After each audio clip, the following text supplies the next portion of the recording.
Hello, Patrick. Hey, hi, Michael. How are you? I am fine, thank you.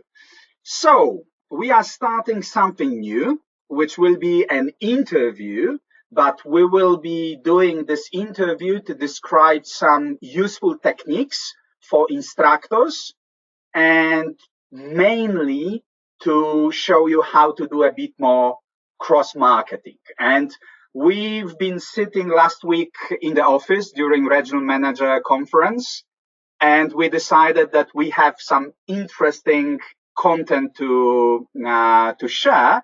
So that's why we are here together. And I will take opportunity to interview Patrick Voorma, so my boss, to get some more information for you. Patrick, before we start, can you just tell us a bit of your background before you joined PADI? Oh, sheesh. So I was in the South African Defence Force for 8 years, an officer in the South African Defence Force. I then left the army and started my own businesses, which included a bottle store, tour company, Kodak Express stores, and then I got into scuba diving sort of late in life at the age of 35. And decided that I wanted to become a PADI instructor. I became a PADI instructor and then bought a dive center at an aquarium and grew that dive center from a tiny little dive center that only did a few certifications a year. Grew it into a career development center. Obviously, I became a PADI course director myself. Um, I did a lot of technical diving, done some dives off South Africa, and yeah, I had the dive center for over 10 years, and like I said, grew it from a couple of certifications a month to in excess of 1,500 certifications a year, 2,000 plus DSTs a year, and yeah, it was a very successful dive center. And then 3 years ago, 4 years ago, 4 years ago, I 4 years ago, Yesterday, I 4 years ago, actually 4 years ago yesterday, yeah. I started working for PADI, first as a regional manager for South Africa and Sub-Saharan Africa, and then for the last 2 years, I've been working as the territory director based in the Bristol office. And can you tell us a bit more about your dive center, where it was placed? Because I know that it was a bit special place you've been in. So the dive center was in Durban, South Africa. It was at Ushaka Marine World, which I think is about the fourth or the seventh largest aquarium in the world. So a big theme park, a big adventure park. And our dive center had access to two of the tanks to dive in. One of the aquarium was called the Lagoon Aquarium and had over 1,500 fish in it. Had some sharks in it, and that's where we would take people to do their confined sessions. So we would use it as our swimming pool for confined sessions. It was purposely built so that it had a shallow and a deeper part, a place where we could kit students up in the water. And what an amazing experience to do your confined sessions in an aquarium, which is basically a swimming pool with fish. It had a shallow area of 1.2 meters and a deep end of just under 4 meters. It was an amazing place. We did a load of DSTs there. Like I said, DSTs were our specialty. We do over 2,000 DSTs a year in that aquarium. And then we had access to a second aquarium that we could dive in, which was called the Open Ocean, which had all the pelagic fish in it. It had pelagic rays and skates, spotted eagle rays, lots of things, lots of the pelagic fish, tuna. So also an amazing tank. And that was sort of people who did a DST and decided they wanted to do a second dive, they would go and do a second dive in that aquarium. We had a big dive center. At any given time, I would have about between 10 and 15 full-time instructors on staff. And yeah, we were a busy dive center. We will come back to a DSD because I think you are the best person to tell us a bit how to convert them into scuba divers and open waters. But before we start with that, I was really enthusiastic about enriched air tactic, or selling enriched air, the tactic you described to me. So maybe you want to tell something about that. So a lot of our dive sites off Durban, where the dive centre was, we had our own boats and we launched from there. Our dive sites ranged from 5 meters right up to as deep as you wanted to go. You know, there were dive sites in excess of 200 meters that you could go and dive. And obviously, a lot of the nicer dive sites were sort of in the 20 to 40 meter range with some good variety, sort of between 25 and 35 meters. And where we were off Durban, that's where some of the cleaner water was and some of the nicer dive sites. But obviously, one of our problems was that not everybody was Nitrox qualified, and we wanted people to fully experience diving in Durban. And we had two types of markets at the dive center. We were a domestic market, so we had a lot of South Africans doing courses with us, but we also had a lot of visitors to South Africa. So we were a resort market as well. People were coming in as backpackers or as holiday makers, people coming from all over the world. And one of the successful tactics that we employed was to get everybody to become a Nitrox diver. And so the planning isn't just somebody decides that they're going to speak to one of the customers about Nitrox diving. I found that the trick was that you have to have a coordinated plan. You can't just decide, well, we've got Nitrox, it's on the board, and if somebody asks about it, we're going to sell it. Nitrox is a course that you have to tell people about, and you have to show them the benefits of it. And what better way to show them the benefits than on the dive boat? So whenever we went out on the boats, and especially if we went to the deeper sites, so anything deeper than 20 meters, sort of between 20 and 30 meters, that would cover, the advanced divers. On the boat, we would have 2 dive masters or 2 instructors leading the 2 different groups, those on Nitrox and those that weren't on Nitrox. And the guys on Nitrox, we would make sure that they all had dive computers. If they didn't have their own dive computers, we included as part of the package diving on Nitrox, you got a computer to use. And then those without Nitrox, we made sure that they all use tables. So if somebody did have a dive computer, we would just make it a rule that, sorry guys, this is a 30-meter dive, and we're all diving to the limitations of the person who's got the worst profile, which is a square dive table profile. And so we would go out on the boats, and the groups would drop together. We would start the dive together, but we made a big thing of it when at 30 meters the 20 minutes was done. Okay, bye-bye. And all the non-Nitrox divers, they would leave exactly at minute 20 and head up to the surface. And then what we made sure is that everybody on Nitrox stayed as long as we possibly could, right until the absolute limit, obviously within air limits and things like that. And then when the first group ascended, the people without Nitrox, they ascended and got on the boat.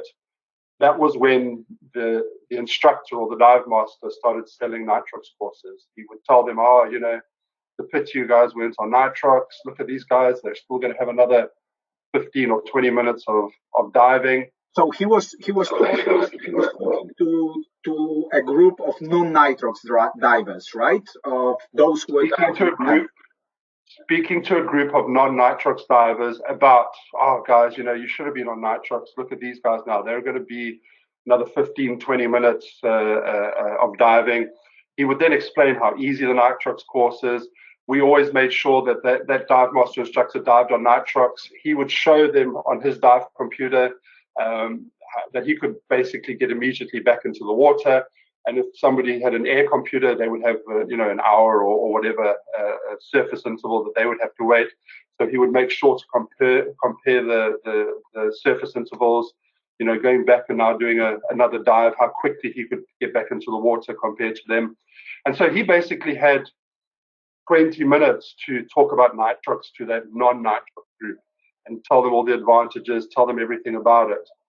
And then what we would do is when the nitrox group surfaced, then we would make sure that no matter what it was, that the dive master instructor leading that second group had to find something amazing. And I know you can't train nature to suddenly have something, but no matter what it was, the second that instructor surfaced, his first thing was to give a whole lot of high fives and, oh, wow, guys, that was incredible. What an awesome dive. Unbelievable. At the end there, we saw those spotted eagle rays, or we saw a frogfish, or we saw a manta ray, or whatever we saw. But he made a big thing of what they had seen, the nitrox group, and as compared to the non-nitrox group, all they'd missed out. And again, when he got on the boat, he would make a point to ask everybody how they were feeling. Do they feel more refreshed? They don't feel as tired. And look, guys, we can get back into the water now. We can go and do that second dive almost straight away, but unfortunately now we have to have some more surface interval. We can't go and do an 18-meter-an-hour dive now because we've got to wait for the guys that were on air.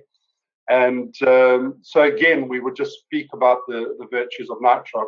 And then what we always made sure is on the boats is that we brought along for the change, especially on a double tank dive, we brought along enough nitrox tanks so that during that time we could then tell the guys, you know what, if you do a Discover Nitrox dive now, we've got the nitrox cylinders, we'll teach you the basics, sitting here during the surface interval, let you analyze the cylinders, do some planning, and use nitrox for the first time now. And when we get back to the shore, it's another hour of course, and basically you're done. You're certified as a nitrox diver. So let's stop here for a second. So you were ready to start the course immediately, even on the boat, right? We were ready to start the course immediately on the boat, especially when it was a double tank dive. We brought along nitrox cylinders because we knew that there would be no reason that somebody wouldn't use a nitrox cylinder. And even if they said no, they're not interested, you know what? For the price of a nitrox fill, we knew we were going to get some courses. We gave everybody a nitrox cylinder on the second dive, those that hadn't had one on the first dive. And, unless the person really didn't have money or they really didn't have time, you're on the boat for another hour at least with a surface interval. And we have the analyzer on the boat. You show them how to analyze their cylinders. You show them the formulas of working out the MODs, the 1.4 and the 1.6. You brief them on nitrox. You do a thorough nitrox briefing for their next dive. So basically, done a lot of the coursework on the boat. This enriched orientation or first dive from adventures dive or enriched discover. This is what you were doing for everybody, no matter if they sign up or not. But most of them obviously continue with their enriched. It would be a hard person to say, well, because now you're on the boat and you say, guys, there's no obligation. It's free of charge. We're going to do this. Here's a nitrox cylinder. Listen to the briefing. Why would somebody not want to listen to the briefing? And even those that thought, he's just trying to sell me something. Before you know it, they were so engrossed in analyzing cylinders and using the dive computers to check what they could have done, what they could have dived. Obviously not everybody would have a dive computer, but again, we would have the nitrox tables on hand, and then compare the nitrox table to the air table and say, look, guys, now we're going to switch to nitrox 32.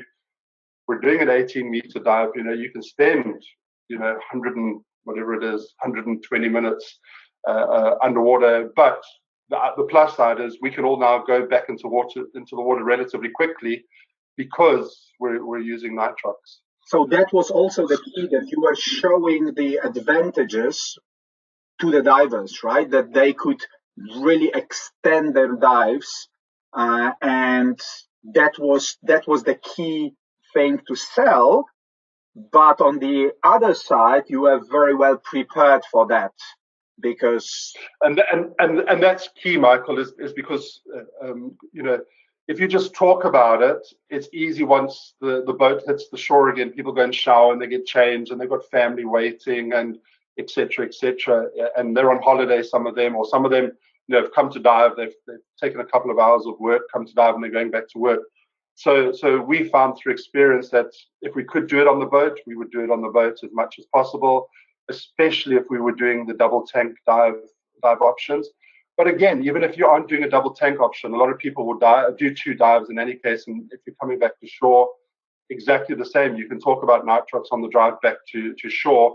And then the trick is that you have staff waiting to receive those people and doing the push to get the saline. Guys, you're going on another dive. We've got 2 hours before our next dive. We can go into the classroom, watch the DVD, do the theory. Anything we don't get finished after the dive, we can quickly finish up and write the exam. And I mean, the course is designed for that type of thing. You know, it's a 25-question exam. Most of the stuff you can explain. The knowledge reviews are relatively simple. You know, it doesn't take long to get it all done. And most people have assigned the day, if they're out diving, they've assigned the day for diving. And what's another, you know, hour or two, and they're getting the benefits of a nitrox course. So the key message here for dive center or instructors would be, first of all, to prepare well for that, have everything ready in advance, then to brief instructors, dive masters, so they would promote it actively after the first dive. That would be the second thing. And then the third thing, start immediately. So people, even on this second dive, they can really feel advantage of using Enriched Air, right? And that's the thing, Michael, is yes, you as the dive center are investing some money into having the nitrox fills and the nitrox cylinders. But it was very seldom that we wouldn't get an upsell, at least one person upsell. But, you know, once you've got that first person to upsell, the rest sort of feel, oh, sheesh, that person's doing it. Oh, you know what, let me join in. So you would quite easily get, if there were 20 people on the boat, or you know, not 20, but, you know, however many people, you'd get a fair deal of people who were non-nitrox divers signing up for the course. So it was just you know, if you were prepared and you had it ready, there's no possible reason why they wouldn't want to dive the nitrox. And you showed all the benefits. So yeah, as long as you were prepared and you had it all ready to go, the guys would jump at the opportunity to dive nitrox. All right, that's really good tactic.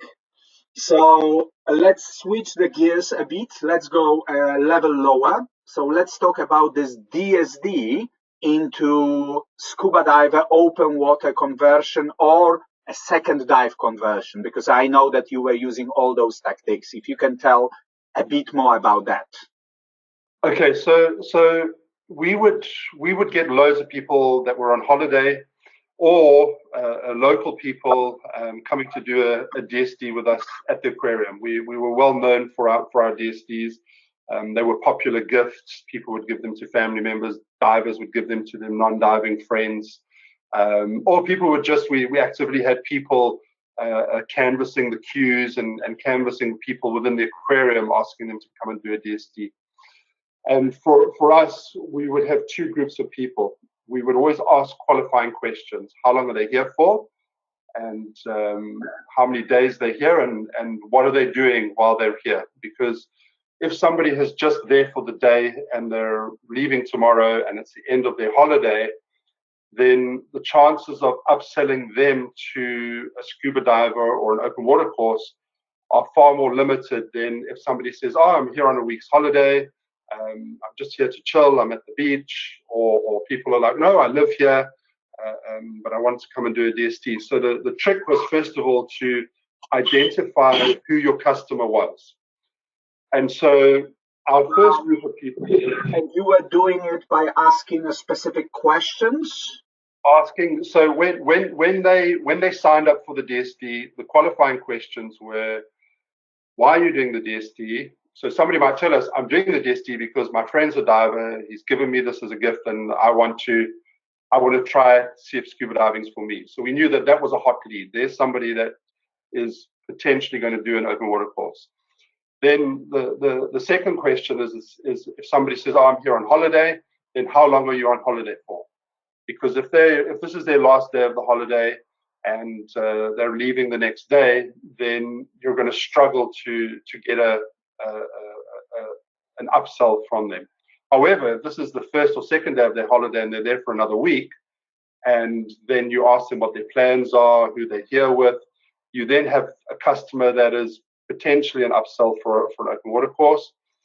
And then obviously the third group of people were our domestic customers, the people that are just there for the day, but they potentially could be upsold to an open water course because they were local and they lived in the area. And I suppose the fourth group was somebody that was just there for the day, and we could then upsell them to go and do the next dive. So they would do the DSD in the first aquarium, and then we would upsell them to go and do the next tank dive. And so that was really important, is you had to know who your customers were. And we would then, if we had a big group of people, we would group them accordingly. We would group the group that were only there for the day, and we might want to upsell them into another tank dive. And then the second group was the people that we thought that we could upsell into doing scuba diver or going into the full open water course. The trick here is the ones that you knew were the definite potential for an open water course, then those people got the best experience that we could possibly give them. So we made sure that it was thorough briefings. We made sure that we were catering to their every need. We made sure that when we went into the aquarium, we always had an instructor or a DSD leader plus one extra person. We kept the group sizes small, never more than 6 with the 2 assistants, but we try to keep it at 4. And so we made sure that those people got an amazing experience during the DSD. And then the trick is that when they surface, that instructor would tell the people that we specifically thought were a potential for an upsell what brilliant divers they were. So it would go something along the lines of, if I was doing it, I would say to that person, "Wow, are you sure you've never scuba dived before? Wow, I was watching you diving and your trim was so good, and you were breathing so well. You're a natural. I mean, if you put your mind to it, you're a future PADI instructor. I can see, so you would really speak to them about how good they were, because everybody likes to hear how good they were. And you could immediately tell them, wow, this is your future. You should be an instructor. This is how natural you are.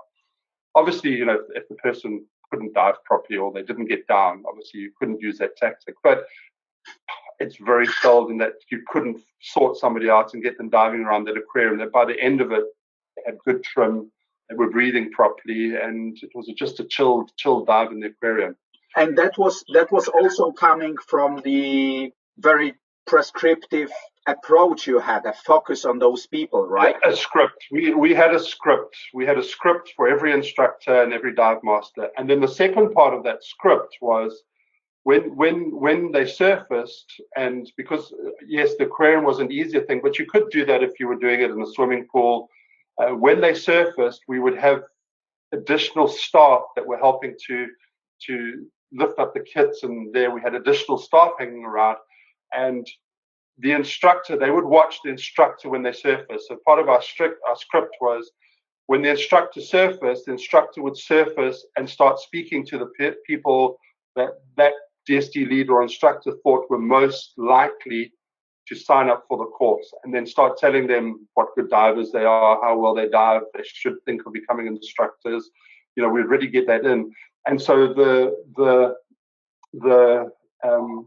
support crew on the shore would see who that DSD leader or instructor was chatting to, and then they would focus their attention on those people. Oh wow, I saw Patrick or whoever the instructor was speaking to, overheard him saying how well you are. That doesn't happen often. You should really think of getting into scuba diving. And then important, what we would try and do is then get them to share a personal story of how scuba diving changed their life. And it must be true. It's not a made-up story, but every instructor and every dive master has got some sort of story that they can tell about how diving changed their life. And especially, the ones that did DSDs and have now ended up being instructors, along those lines of, you know what, that's how my diving career started. I did a DSD. I absolutely fell in love with it. I did my DSD wherever in the world they did their DSD, or indeed, a lot of our instructors were homegrown. They'd done a DSD, 6 or 8 months prior in that same aquarium. Now they were standing there as DSD leaders or as instructors. And they would share their personal story, how it changed their life and how it gave them a new career and, how many people they've met. So it's all in all a feel-good story. And when I was training the staff, something that I hit home to them is if somebody goes and does, for example, a bridge swing or a bungee jump.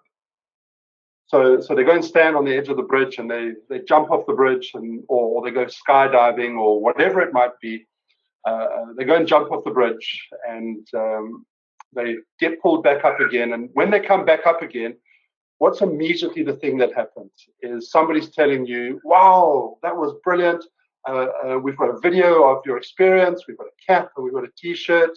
And why would people then not buy the video or the photo or the cap or the T-shirt? Of course they would. They try to upsell things that straight away. And why? Because now at that moment in time, when you get back up onto the bridge after having done a bungee jump, or you hit the ground when you've done a skydive, or whatever it might be, that is when you are most excited and most susceptible to embracing this experience that you've just had. I would say to the guys, imagine then that bungee jumping company contacted you 3 weeks later to say, hey, you did a bungee jump and we now have a cap and a T-shirt and a photo available for you. What are the chances that somebody's going to say, oh, yeah, no, sure, please post me the cap and the T-shirt. Here's my credit card details. I'm going to pay for it. You're less likely 3 weeks or a month later to get somebody to buy the cap and the T-shirt and the video. So it's important. The second that their head breaks the surface, you're telling them what is available. You've got to tell them straight away, guys, you can sign up straight away. We can start the classes straight away. We can start the DVD straight away. You can, if you're doing digital, you can take it home, and this evening you can start studying this evening. Be here back at 8 o'clock tomorrow, and we will start with your confined sessions. It's important that you tell people what's available, when they can start, how quick it is, how easy it is. And most importantly, I found is when those DST leaders and instructors were sharing a personal story with those people, how scuba diving changed their life, that made people, almost, oh, can I start now? When can I start? Type of thing. So again, you've got to have a script, you've got to play it out, and you've got to be consistent. The worst thing on earth, and I when I first started with the dive center, the dive center that I bought, they didn't do anything but DSTs in the aquarium, and they would do a couple of open water courses. And when I took over the dive center and started to see what the staff did, basically what would happen is people would do a DSD, they would get out of the water, and they were left to their own devices for the next hour while they went and got showered and got changed and got their clothes, and and then nobody spoke to them, nobody did anything, nobody told them what was available.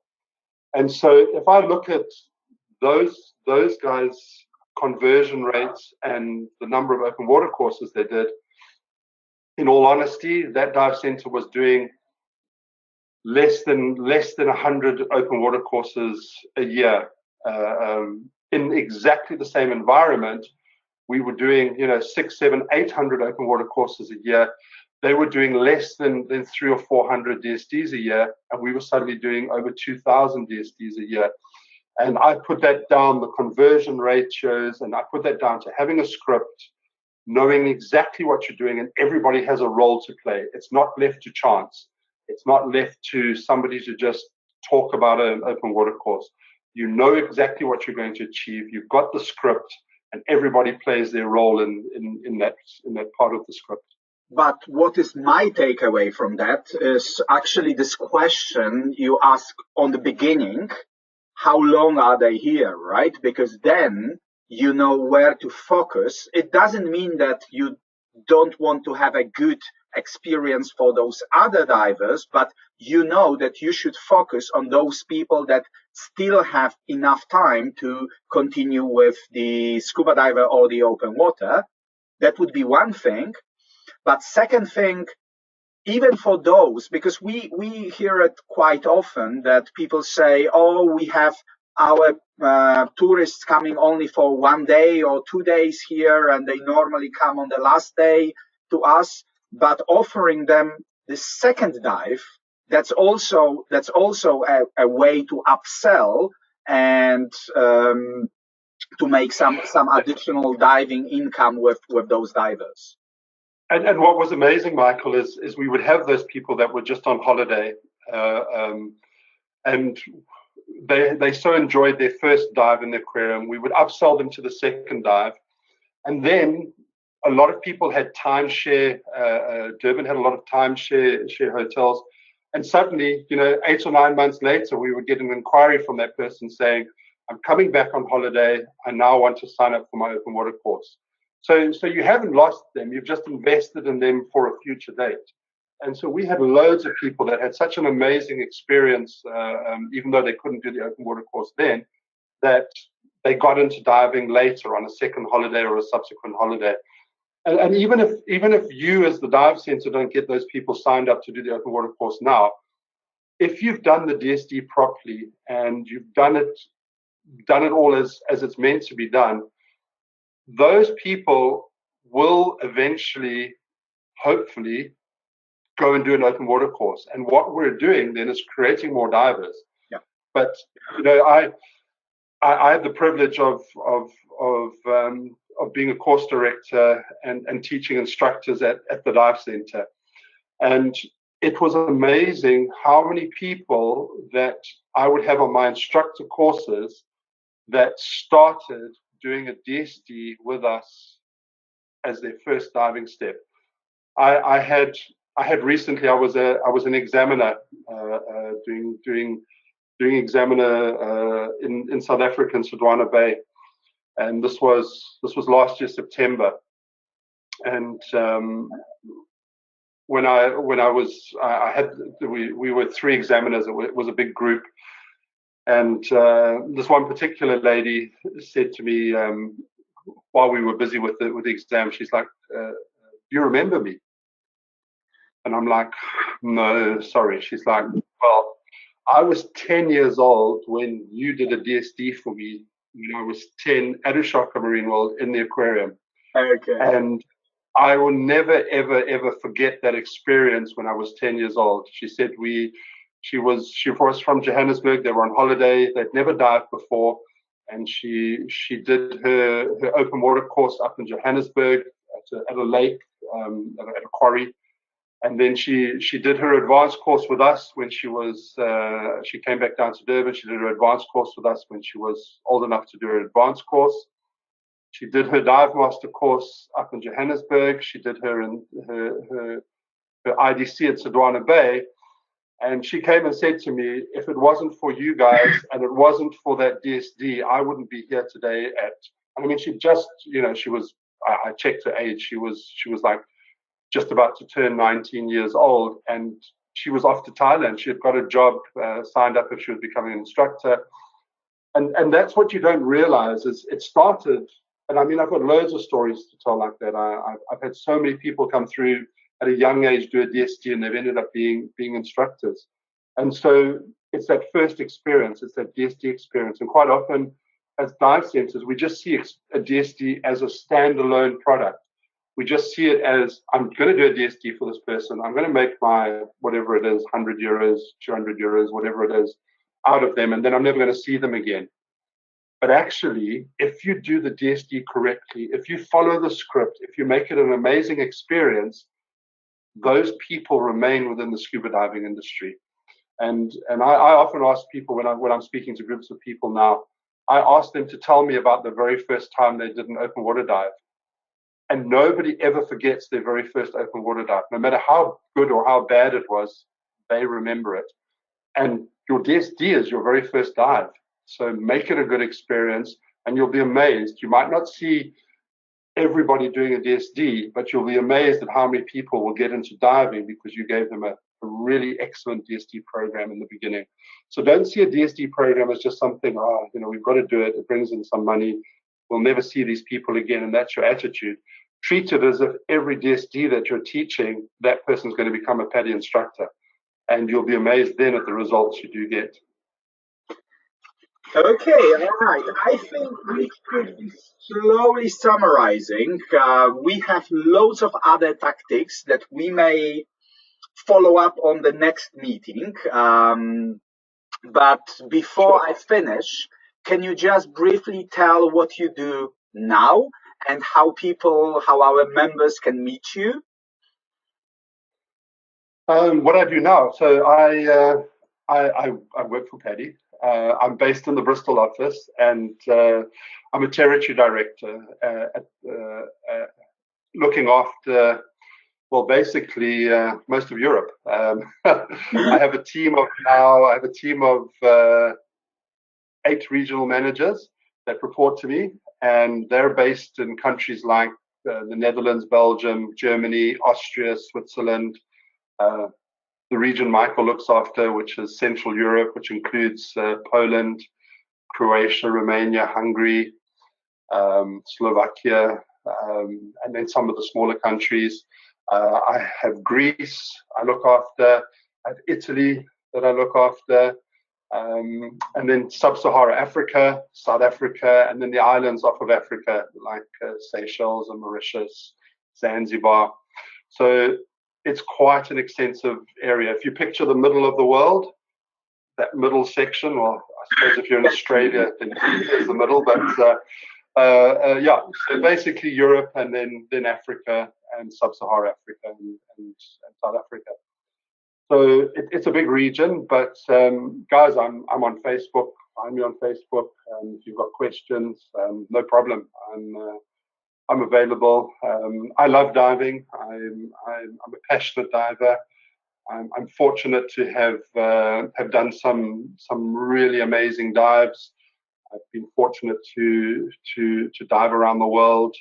I've been fortunate to discover shipwrecks. I've been fortunate to train, loads and loads of instructors and dive masters, and I've met some amazing, incredible people through diving. And it is an amazing sport. It is life-changing. I mean, it changed my life. At 35 years old, I didn't know what scuba diving was, and suddenly,